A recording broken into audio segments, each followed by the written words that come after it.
On this week's The Next Interview, Doland's guest Maaya Konishi, CEO and co-founder of Communiqué in Japan, explains why the future of global leadership isn't about speaking better English. It's about communicating with clarity, confidence, and purpose in a global world.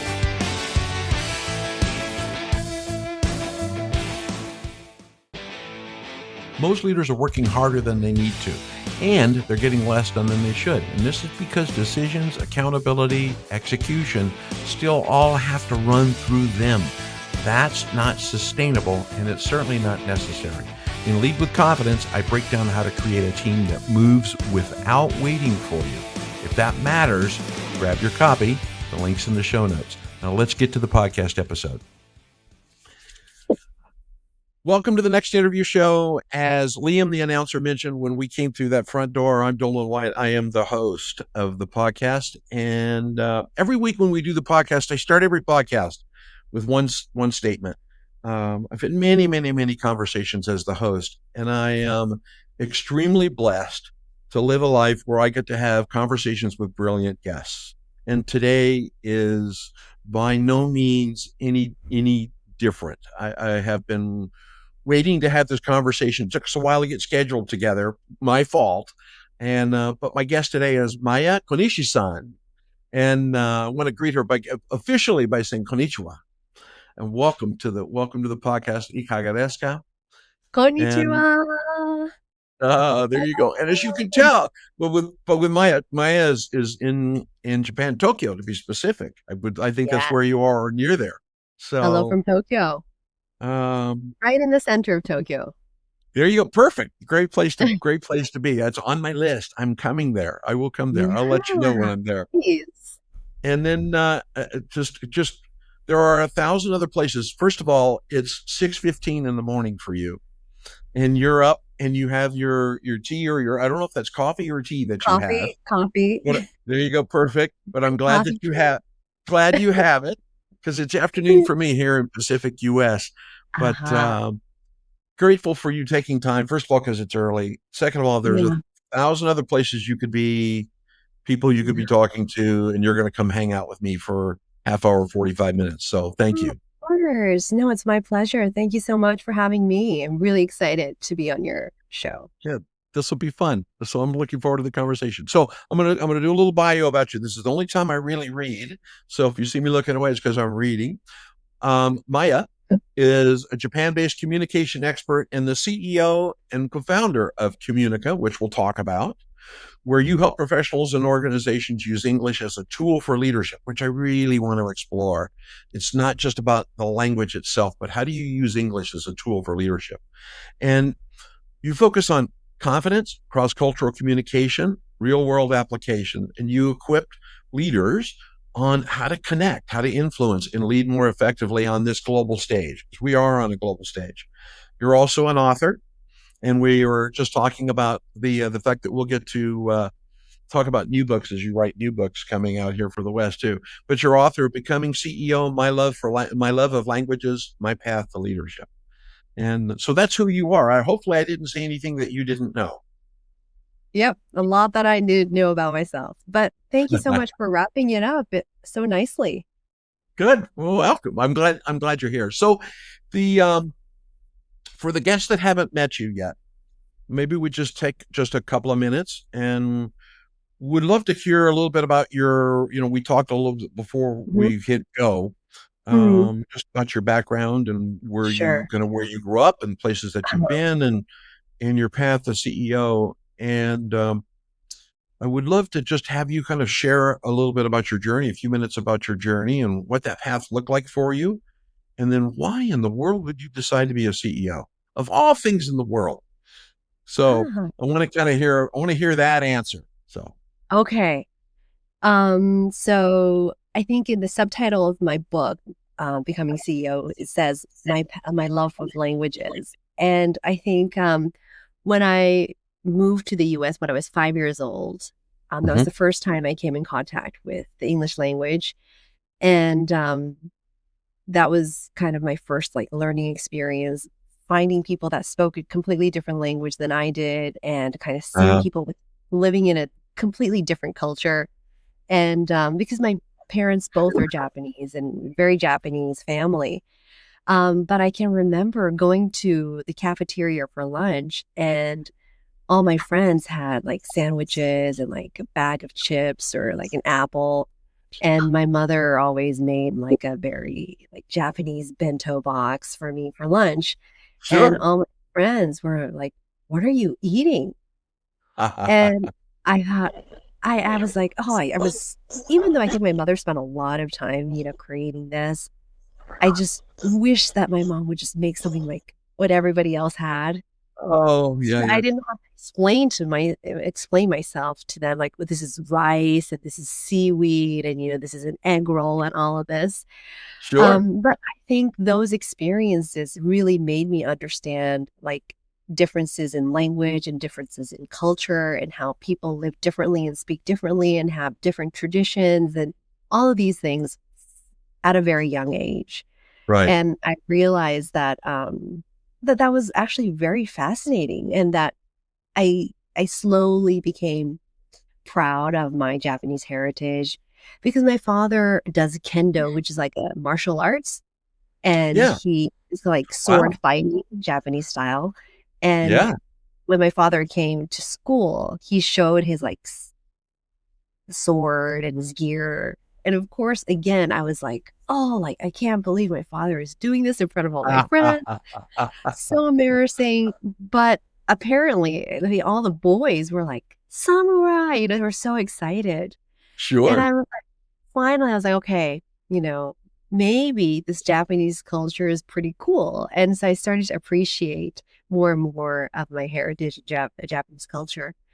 Yeah. And then shortly after, I moved to Indonesia, Jakarta, and then I went to an international school there.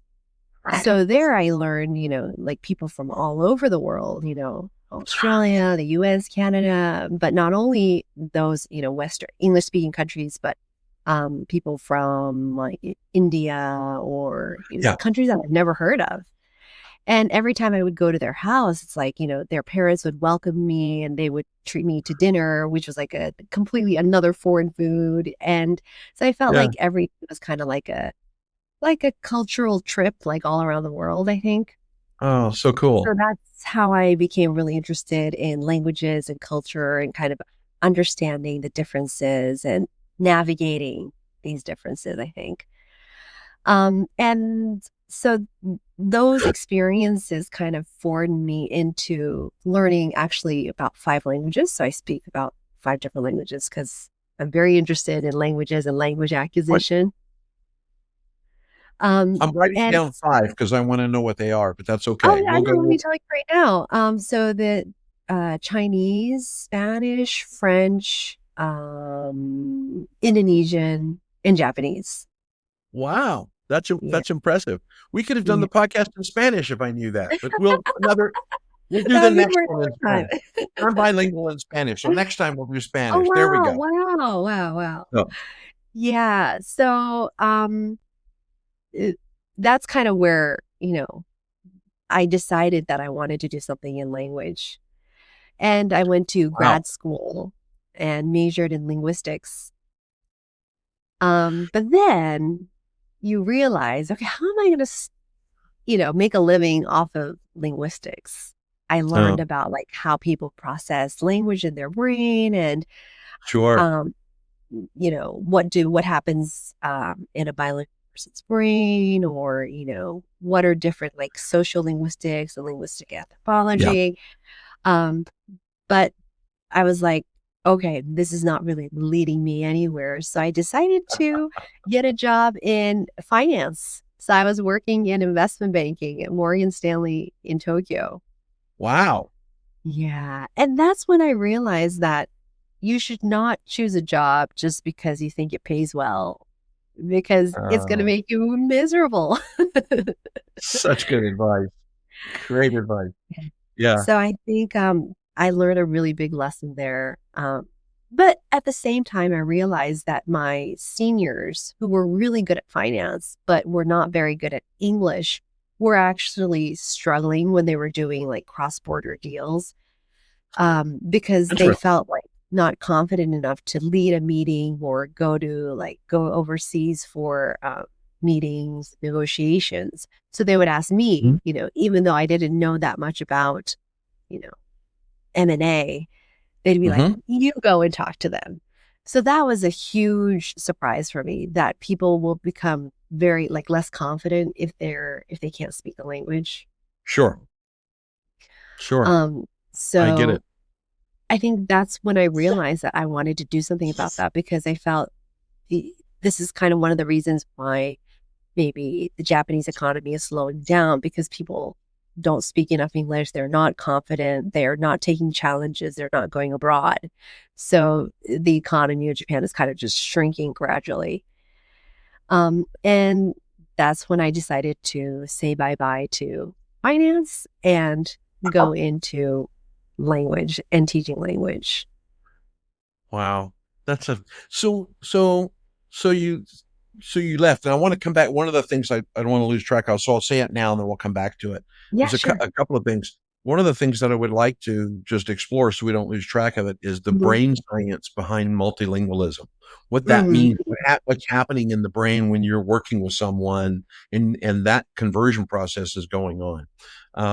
But we'll come back to that. So when you left and you left finance, and it's funny you mentioned M&A as part of that too. Yeah, What a thing yeah. to get like tossed into. So I have a background in all of that stuff. So it's kind of like, Oh, here you go. you do? Oh, Here yeah. you go. Yeah. You go. You go tell them about VC and M&A, mergers and Yeah. acquisitions, Yeah, and yeah, yeah. you go work on PEs and you do rating. Oh yeah, all of that, all that fun stuff. Yeah, Because I don't. It's funny you mentioned because I don't have the confidence to go do that because I can't communicate that. yeah. Um, So so that so was something that I also learned about.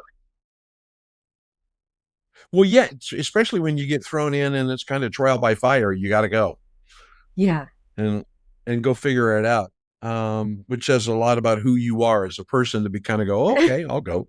Um, I'll go try it. Um, but so let's talk a little bit about Communica because I think the premise of what you're doing in Communica, and particularly, and I noticed your statement about a little bit of concern around Japan slipping a little behind because of the lack of confidence with the with language. Mhm. Let's talk a little bit about kind of the company itself, and then your Sure. journey into CEO. And then I've already written down a couple things. So we got the questions I had over here are now deleted. We're going to go right to my paper when we're done with this. So Yeah, so that was the premise. So I thought, okay, I need to teach Japanese people better English. And I thought that pronunciation was also a really big part of it. Maybe mm, because Japanese people were like not proud of their pronunciation because they had a more Japanese sure, accent. They couldn't actually, communicate because they do study for a long, extensive time in school, the English yeah, language. So I was thinking, what is the problem here? sure, And so I have a curriculum on how Japanese people should change their pronunciation and what kinds of things you need to do to perfect your English. And I've had a lot of mhm, success. My company, or the company Communica, was uh-huh, established 15 years ago, and we have, I've taught over 4,000 students, and I think they've made a lot of wow, process.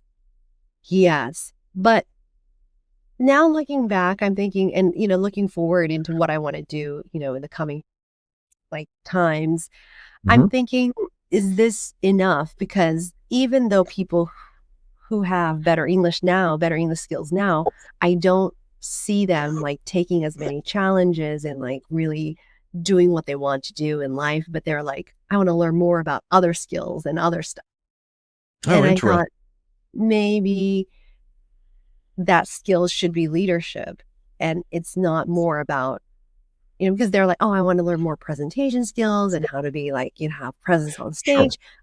But I feel like people are just wanting to learn more and more and more and not getting out there and actually doing stuff. right, And that's kind of where I've been shifting my curriculum more to, okay, so I'm not just going to teach you how to perfect your English, but you need to tell me what you want to do with your business or whatever, with whatever position you may be in your current job. And then I want to help you actually get that done through teaching English, but not just teaching you English skills, because Mhm. you know it's an never-ending educational loop that people are getting stuck Yeah. into. Yeah. So how does it, so we'll come back to, I want to come back to leadership in just a moment. So kind of, so you joined, it's 15 years ago, company, it's been around 15 years. You became CEO 3 years ago. Right. Um, what was that leap like? So first of all, where were you at the time in the body of the organization? And Right. then Okay. kind of that leap from where you were to CEO, and what have you discovered that you didn't know you were going to find when you got there? Okay. So, to tell you a little bit more about Communica, the founder of Communica is Kenji Yamamoto, who is Mhm. actually former CEO of Apple Japan. And I just met him by chance and we got talking. And he said that, I'm going to start a company called Communica. And then he said, would you like to join? And so I joined at that time. This is Sure. right after Kenji had That's quit exciting. from Apple. Yeah. Yeah. And then, so from there, 15 years, just a lot of training under Kenji's mentorship, because he has very high standards, and, he's worked with Steve Jobs and Tim Cook, and he knows like Sure. this is the standard that we're going to run the company at. And I was just like, yeah, this would be a cool project, and I kept on thinking like, yeah, but it'll be like a part-time thing maybe, because if I get married and then I, have kids, then maybe I'll just quit at that point. And then Kenji soon realized like I don't see the commitment that I'm looking for in the company. And I was like, Oh, oh, okay, wow. so we need to go there. Uh, um, I think gradually more and more I started to realize what it means to actually like a company, start a business, like actually be in the center of something. And sure. then I think 3 years ago, Kenji thought, you're ready now. So it's your turn to become the CEO. Wow. So that's where I That's am now. fantastic. What a great opportunity for mentorship to have Yes. that kind of leadership, and understanding the kind of people that do a role. Didn't even catch that when I did my discovery of your background. It's really, really interesting because that's a very different standard. When we were talking, I was in a mastermind this morning. We were talking about Uh-huh. Steve Jobs and Steve Jobs' Uh-huh. distortion reality field, and the things Uh-huh. that Steve would do inside of the body of the organization as a leader, and then obviously Tim, and of course now Tim's stepped down. Like I know him, Yeah. I don't know Tim, but I should call him Mr. Cook just out of respect. But and now he's moving down, and now there's a new CEO coming in. Right. Right. Um, so it's very interesting to be in a position to be mentored from delivering at that standard and with Mhm. those processes and those ideas behind it. I Mhm. really love your concept around kind of that next step, because I do think we have a tendency, Maya, to learn something and then want to move on to the next shiny thing. Mhm. Like Mhm. AI is the shiny thing. AI Mhm. exists and it's a thing we have to do. Right. And I think there's a widening gap in what leadership is and what leadership means. Right. And one of the cultural risks that we have is loss of leadership, because we'll delegate leader to other things that will think for us rather than we Uh-huh. think for it. Right. Um, so it's really interesting. So one of the things that I would love to kind of get your insight on, um, boy, okay, we're gonna have a hard time going 40 minutes today. I'm just gonna have a hard time. So that one of the things I'd like to get your insight on is, so we are in a global economy, global world, and Mhm. uh, one of my favorite companies or organizations to work with, the Global Chamber, frequently, and it's 15 countries, 570 cities, 30,000 members. Um, so I get to go hang out with those people. So the other day I started in Algeria, then I went from Algeria to Uganda, Uganda to Kenya, Kenya to Bahrain, Bahrain to all over Zoom, thanks to my friend Mr. Yuan, all the way over to CEO of Zoom, all the way over to to Bahrain, and then Wow. back through France, and then ended up in the U.S. for the rest of the day. And so we do this. So we are in this place where it is a global economy, and it's now now we have to think from a global perspective. Mm. And I think there's more pressure to it. In my day, when my hair was same color as your hair before it turned white, um, the the way I would get around is I'd get on a plane and Uh-huh. I'd fly 18 hours from here to Sydney or to Singapore, or Mhm. and then catch a train into Iwu, and then go to Mhm. go to other kinds of places. So it's not that anymore. Now it's instantaneous, which we're Mhm. blessed to do today together. Mhm. So how do you, when you are working with people in Communica, and also too as CEO of Communica, what are your thoughts on how we maintain our cultural, how do we maintain cultural awareness? Because I think it's one thing to learn a language, but learn a language without understanding at least the roots of the culture that you're speaking into and speaking Mhm. with. Mhm. You're going to miss a mark. Right. And I've been guilty of that. Um, Uh-huh. I Mm. had a gentleman in Hong Kong once get very mad at me because I missed that mark. So, um, Okay. yeah, lots of stories, but millions of miles under my belt. So it's kind of one of the things we learned. It's like, okay, next time I won't be so stupid. I'm sorry. Um, so I won't be quite as stupid as it was. Next time I showed up prepared, which he was very happy. So Oh, wow. how do you when you're talking with leaders, Mhm.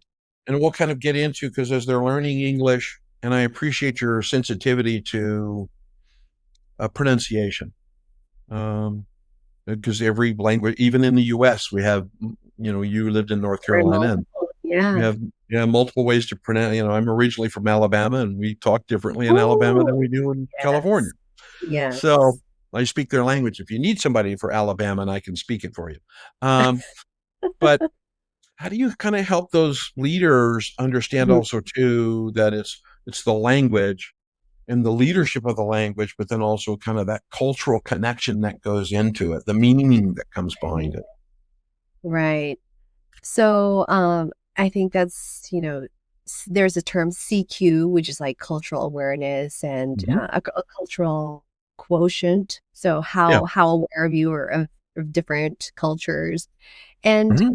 that was like a lot of what I studied in graduate school. So I very interested in how different cultures look at, different ideas within their culture. Right. But I don't want to focus on those things too much toward leader education, because I feel that that Hmm. is going Good. to limit leaders, because they're going to become too sensitive or scared about, oh, what if I'm rude to a certain person? And so Yeah. while I like personally, and when I travel, I love watching, different people, different cultures, and see, oh, I can't believe that they do that. And oh, that's so cool that they do this. But I think it's impossible for you to not make a mistake or to not be rude in front of different people with different cultures, because we never know what they value. And, you have certain values. So I think at the end of the day, it's really about you being sincere about what you want to do and what kind of relationship you want to create with that person in front of you, and not be too aware of the different cultural aspects. And I think that kind of Cool. your sincere feelings are more important than anything else, I think. Yeah. I think that's really important, because I think there is a point where, because I agree with you, there is a cultural quotient. Um, there's, what is it, EQ and CQ? Yeah. There's a bunch of Yes. Qs. Anyway, Yes. um, Yes. but I agree with you. I think there's a cultural awareness, and there's a place where you can allow cultural awareness to override your intent or Hmm. override your authenticity. So you lose Hmm. track really what it is that you're thinking of. So Right. when you're, one of the things that you and I had promised we were going to talk about the brain. Mm. We'll get to that eventually. It's right here on my notes, kind of right here. Um, one of the things that I love that you mentioned is English as a leadership tool. Hmm.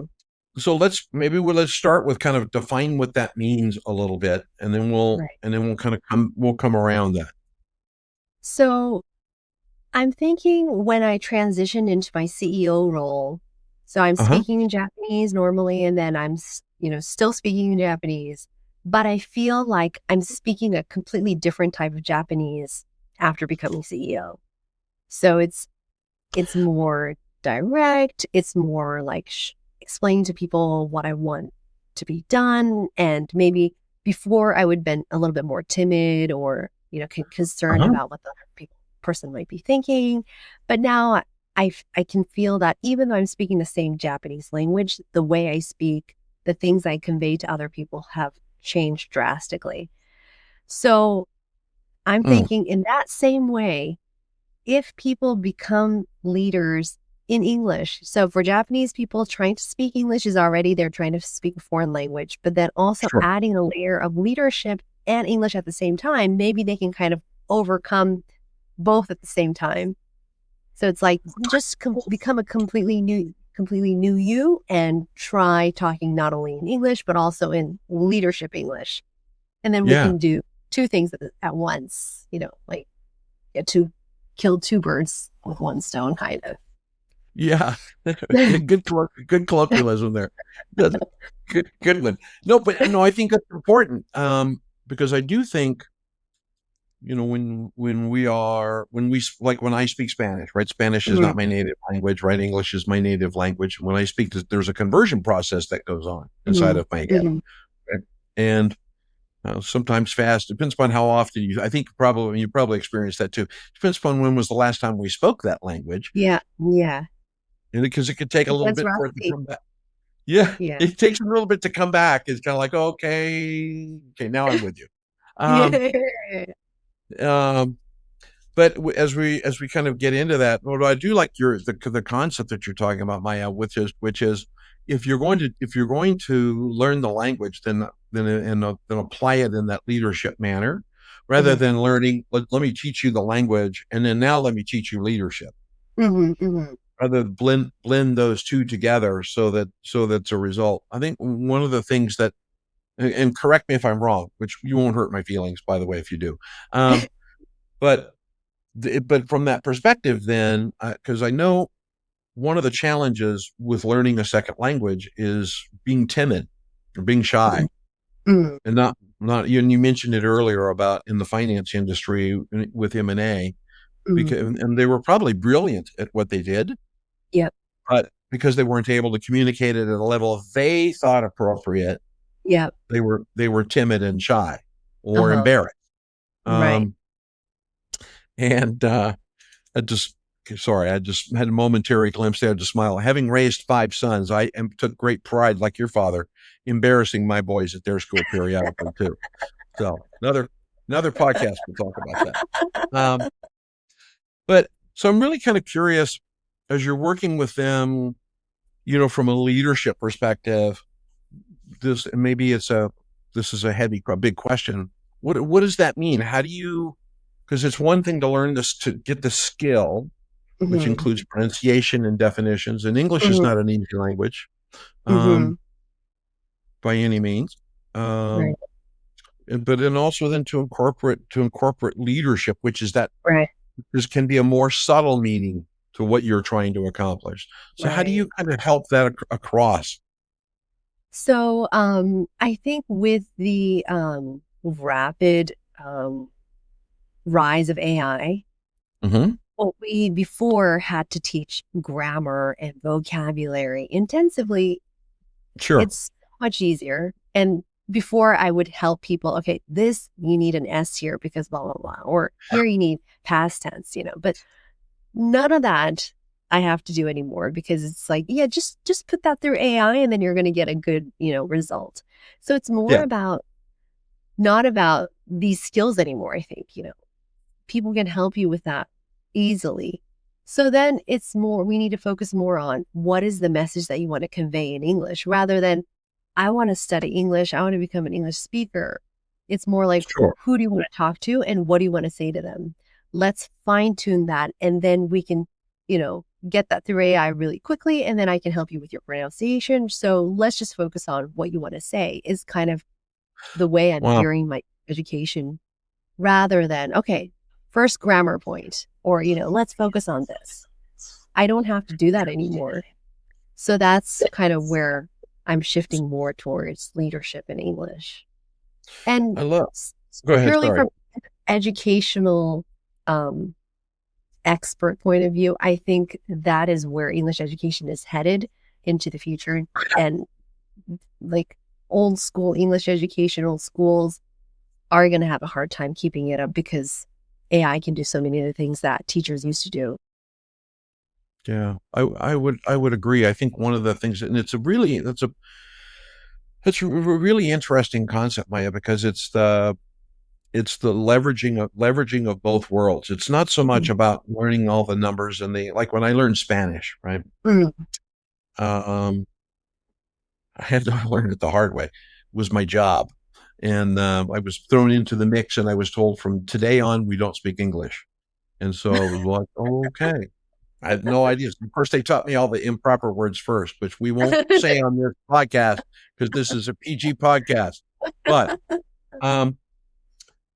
and I know all those words, but I love that the idea because it's not about the rote definition of tell me all the letters in the alphabet, tell me all Yeah. how do you conjugate the verbs, or we past tense, Mhm. present tense. Mhm. It's what is and those things do come into play, and I'm sure you do add, the human side, but Right. there are enough tools out there to help people get to master that side if they're Right. willing to do the work, which is always Right. the number one question.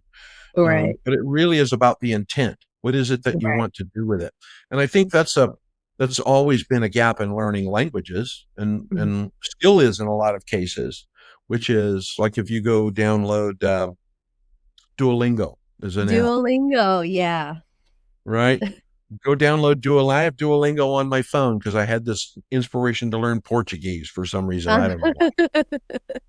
But it's learning it without intent. I mean, Yeah. I can learn to say bom dia and bon noche, but that's good. I What is got it? nothing Yeah. else.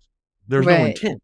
So Right. when you're working with them, let's talk a little bit about the people that you're working with. Right. Kind of Right. what are they looking, knowing that's the intent, which is I Mhm. wrote down who and what, right? Right. Who do you want to Exactly. talk to and what do you want to say? Yeah. Um, See, I'm taking notes, writing stuff down. Yeah. Yeah. Um, Yeah. who who are the people that you're working with kind of in this context, and what kind of problems are they trying to solve by learning English? Uh-huh. So the thing with learning Portuguese and learning English is the context of what those two things are is so different because learning English means so much more to so many people than just picking up a language. So I think Yeah, that's the huge difference there. And for Japanese people, the clients that I have are mainly working professionals, people who have higher English level skills, or probably people who work already for like a major global company like, Google or Accenture, like IT companies or consulting companies or financial companies. So people who sure. already use English on a daily basis. And the other group of students that I have are CEOs of small mid-cap companies, Japanese like manufacturing companies. Interesting. And the reason why they feel that they need to study English is because Japan's labor shortage is a huge problem now, and they can't hire workers. So they need to look outside to find people to work for their companies. Oh, And interesting. also, they need to spread their company more globally because the Japanese economy is shrinking. So for these CEOs, however, these CEOs' English level is very elementary level because they didn't think they needed English. But now Gotcha. they're like, okay, like this is a big problem. So I think for these CEOs, I tell them, okay, you're not going to be like a fluent English speaker. You don't have time to do that. You don't need to spend that much energy. But let's just focus on, certain messages that you're going to be you need to learn to deliver, like maybe company corporate introduction or how introducing yourself or talking about what your company values are. Let's just focus on these topics. And then I'm going to help you, create a message and, because these are the people you're going to be talking to and this is the message you need to output. So that's kind of what I'm doing there, I think. I think that's really interesting. I think a couple of things there. I think one is, which kind of make me ponder the question, Maaya, around, and I loved your comment around the fact that don't focus on mastering all of it. Master what you need. Right. If I'm interpreting what you said correctly. Exactly. And correct me whenever I'm wrong. Could just correct. Don't worry about that. But I love that because I do think there's a hesitancy when we're in a scenario where we know we're not 100% fluent or we're only partially fluent in a language. Like I gave you my only 3 introductions when we first were on the air. After that, I'm out. I'm done. But we have a hesitancy to be willing to do that. And I think that creates a level of fear in individuals, right? Because there is a perception that because I don't speak English, I'm worried that you're going to think less of me. There's an acronym out there called FOPO, which is fear of other people's opinions. So I'm going to be concerned about your opinions of me rather than my opinion of myself. Right. And that's going to erode my confidence. When you're working with them to kind of help them understand, and I love the idea around. So let's focus, right? And which is a leadership skill, by the way. I teach that all the time to CEOs. If you tell me you're going to do 10 things, you're going to do none. Tell me you're going to do 2. Tell me 2. Don't tell me 10. So I'm kind of curious what happens from their confidence perspective as their mastery improves? Do they open up more? Do they acknowledge how does that make them feel? And then 2, how do they leverage that? So I think I do try to boost their confidence a lot during the lessons. So I say, hey, look at you. You sound really professional. You sound like a native speaker, for these like few minutes. Yes. So I think as a result, they do feel, more confident just because it's like I'm giving them like a badge of like, okay, this is like a certification badge. Like this, even if I were a native speaker listening to this, I would understand what you're saying. So then they're like, okay, so I'm pretty good now. And then I tell them, okay, so what are we going to do with this? And then they go to like trade shows or they go abroad and they do like seminars so that they can hire, employees. And so I say, yeah, you need to start testing the English that we used. So I think in that sense, I'm really, I mean, I don't consider myself an English teacher, but I'm more like a consultant or like really pushing them to go global. And and sometimes like if I have a chance, I would go with them and, really help. That's cool. Yeah. That's awesome. And yes, that's the mind of a consultant. That is the mind.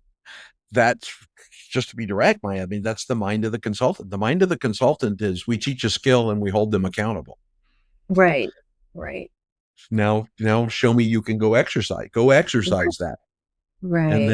And then we'll practice again more. And by the way, it's going to be terrifying, which is perfectly okay. Right. So one thing I love to know, one like successful experience really boosts, their confidence. And they're like, yeah, okay, I like this. I'm going to do another one. Yeah, it's funny. I love that. I would tell CEOs or anybody going on stage for the first time. I grew up as a musician, which is similar to, hence that thing over my shoulder over there. For those who are listening to the podcast, you can't see the piano in my room, but anyway, there's a piano back there. But I play about 30 different instruments. But next podcast. But it's really interesting. One of the things that I remind people who are going into a meeting and they're terrified of the meeting, or they're presenting to a board of directors, or is just a general rule. It's kind of like, so envision that you're going to go on a date. Mm. And when you go onto the date, you're taking your person that you care about. And your anticipation is that when you get to the restaurant, you never hope that the food is going to be bad. Mhm. Everybody in the room is not there because they think you're going to suck. Nobody wants to see. So just relax. The whole room is there to see you succeed. Uh, So there's never been a single conference that I've gone to one time where I've said, gee, I hope the presenters are terrible. yeah. Sometimes they might have been, but you Uh, don't go in the room with that intention. So just relax. It's going to be right. fine. Right. Um, and I love that because I do think that it is like most things in life, it's the opportunity to go try, fall down, get up, fall down, Yeah. get up. Yeah. And especially your father, the sword master. But that's got to add a whole new dimension to your life. Next, again, we have all these podcast ideas stacking up for another episode. Um, so as you're working, we've been here longer than I had promised, so I'm only going to go maybe a couple more questions. Um, Yeah. I think one of the things that's important for people to understand is, and we'll go back to the very first thing I said, which is a little bit about brain science. Mhm. And because I think it's easy for the recipient of a person who's speaking English as a second language or third language, for us as a native speaker, to uh, to sometimes not be patient, to feel Mhm. frustrated, because we have this Right. propensity to, let's get to it, right? And there's a thing that happens inside of the brain of the person who's speaking that language to you, both out and then hearing you respond. Can you talk a little bit about what that is and then how you help that person calm their mind through that process? Okay. So when they're talking to somebody who is showing Like, irritation that they're yeah, like one of your students or one of your Mhm. one of your executives, and they're having a conversation, and they know they're going to go into the conversation. They're going to speak to a native English speaking person. Mhm. That there's sometimes impatience on the side of the English speaking person. I'll be clear on my question. Great point. Um, and that English speaking person is kind of going, what's because I'm used to speaking 9,000 miles an hour, especially if you're in New York City. Forget it. Um, so what's happening in the mind as you're going through? I'm going to speak a second language. I'm going to say Right. those words, and then you're going to Mhm. respond, and I've got to put them back into something I comprehend. Mhm. Mhm. So to the students that I mentioned earlier, the CEOs of the Mhm. small mid-cap companies, they're not at that level where they can have a conversation and they're understanding what you're saying and then they're trying to reply to that. It's more like they have a speech prepared, they're going to say that speech and then they're going to run away from that Okay. situation. It's like, and that was it, like that's what I said and then that's what I have to say and that's it. I'm out. So yeah, I'm out. And I say, "No, that's fine," because it's another it's definitely a much higher level for to actually have a conversation with somebody. But I say Mhm. just speaking the language, you know, just that's actually very easy. It's just you prepare what you wanna say, and then you say it, and then that's it.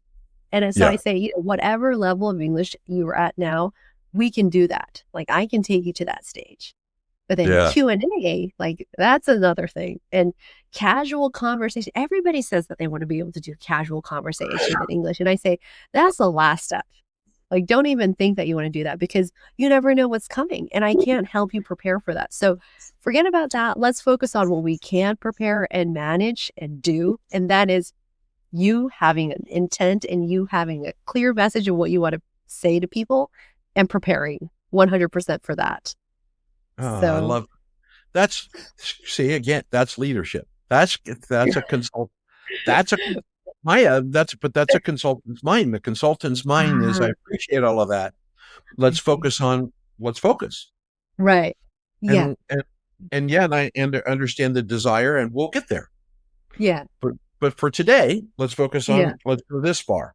yeah, yeah. And that and I think a lot of the times they'll through that mastery of that message that they're going to go give publicly, Mhm. they'll begin to develop the converse the confidence, right? Mhm. To then delve into conversations. And to your point, even for English speakers, for both you and I together, Mhm. um, we don't know what's coming.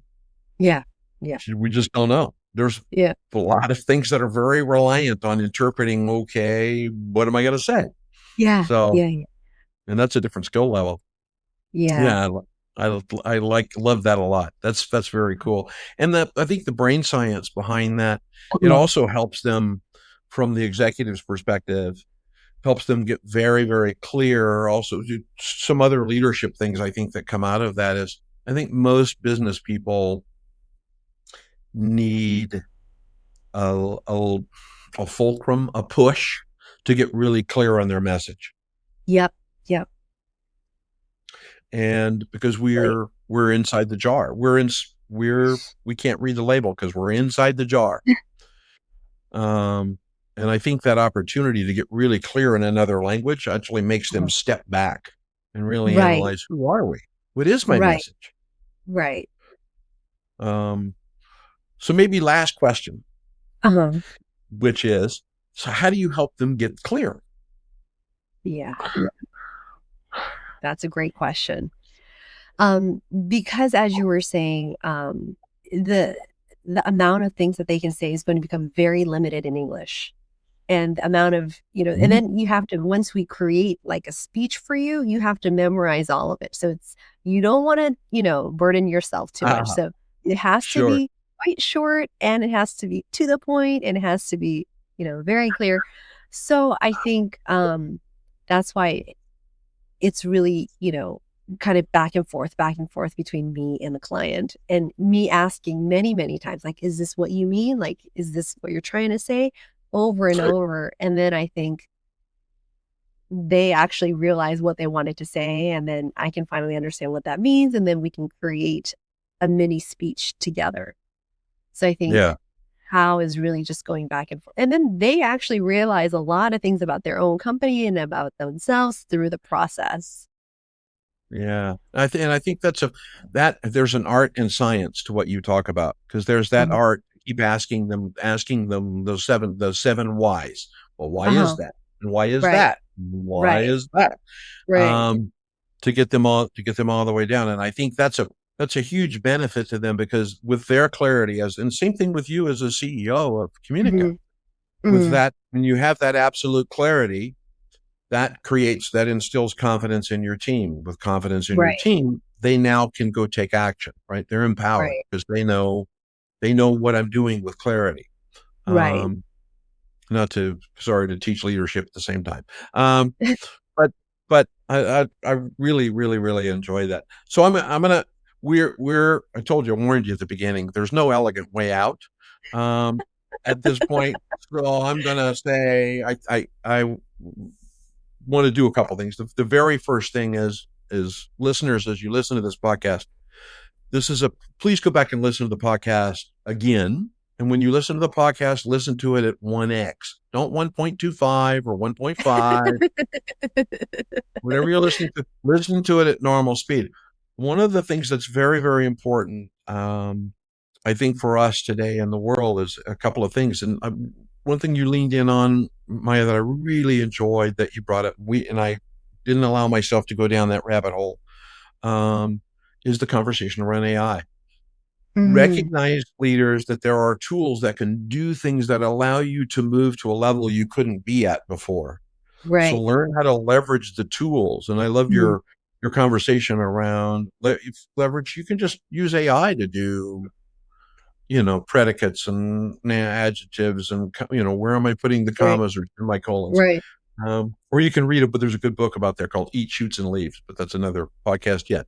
Um, so, so leaders, go back and listen to the podcast, because there's a lot of really good information. We are in a global economy. No matter what you think, leaders, whether you're, as a US based company, if you think of your business and what we're looking at in the world, we are all globally connected. So it's very important that we have time to go and understand each other and understand what that means and how we collaborate and understand the people that we are speaking with. So take time to go do these things. Um, the next couple, just the second thing is is thank you, Maaya, Thank you. just for coming and hanging out with me. And it's now 7:00 in the morning for you. So you have a whole, and your coffee's got to be cold by now. But for the willingness to come and talk about this is a really neat topic. Thank you. And the work that you're doing is really important. So thank you for taking time to do that, to give people vision, focus, so they can communicate their message, so they can grow their business, which means they take care of themselves, their families, their country, their people around them at a greater depth. That's really important work. So thank you for doing the work. Thank you for coming and hanging out with me. Thank you. Thank you so much. And sorry, I just wanted to say finally, because I just realized that your listeners are all maybe based in the US. And if they don't think that they are a global company, people in Japan adore America, and we look up to Americans and what the American people are doing in their business. So whatever business that you're involved in the US, people in Japan are going to follow and kind of like, say, oh, that's the way we're supposed to go. So I hope that you keep on leading us into the right direction, because we highly look up to you guys. Thank you for that message. That's a warm-hearted message. All right, leaders, that's a lot of responsibility, let me tell you. So in the show notes will be all of the contact information for Maaya and her company. And if you are doing business in Japan, I would suggest reach out to Maaya, regardless. Reach out and have a conversation. And get to know her, get to know her business, and get to understand a little bit more about what that means for us to work inside the body of this global community that we all live in. We all serve each other. So on that note, two things, listeners. The one thing is, give the show a like, share, follow, subscribe, leave a comment. It has nothing to do with vanity numbers. I see this every episode. It has to do with how it works. It's not visible on any of the dozens of places that the podcast is on without that happening. The reason that happens is to support my personal mission, which is to empower 1 million leaders. And so listen to the podcast. If you know another leader that could use Maaya's help, share this message with them. If you know another leader that could learn something from this, share this with them. We're all on the hook to make each other better, to become better leaders, and do more supporting and caring for each other. So on that note, thank you again, Maaya, for being here. And to all the listeners. So nice to meet you. So nice talking to you. Thanks for listening to this week's The Next Interview Show podcast. Be sure to subscribe to the podcast and then take time to turn what you heard here into action.